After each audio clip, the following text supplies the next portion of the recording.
So I'm going to go into my program launcher.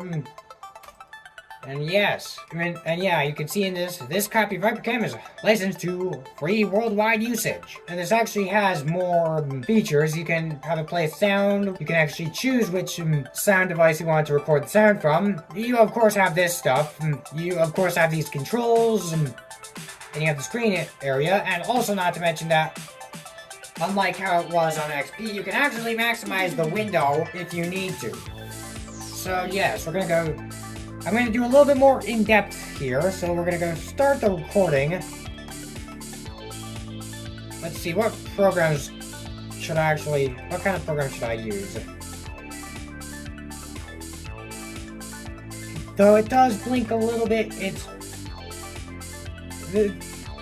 that's okay, because, like, it's not as much as, like, the last one.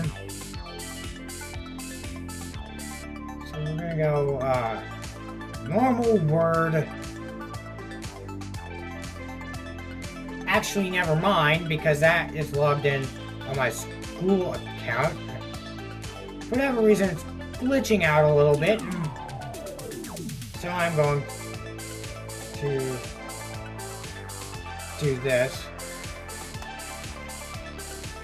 Although that may just be because I'm using a visual theme.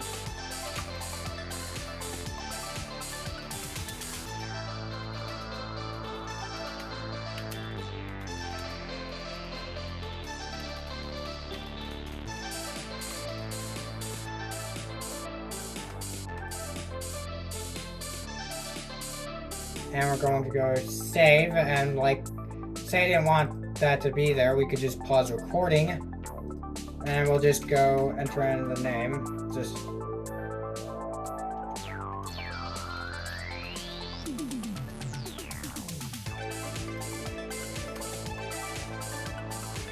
and we'll go resume recording, pause this,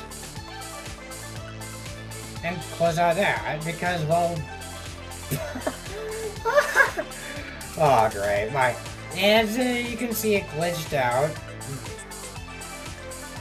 So this is a little glitchy, but that may be down to my settings.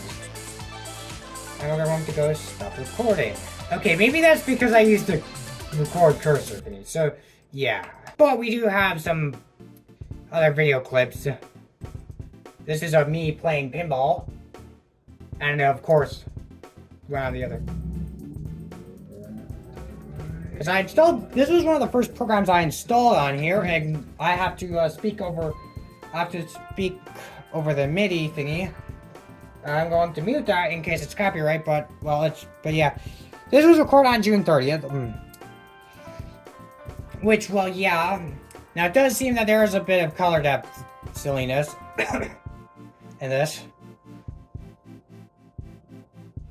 We're gonna go close out this, and yeah, that is HyperCam 2 version 2.29. Now with that, thanks for watching. I will see you next week. Bye.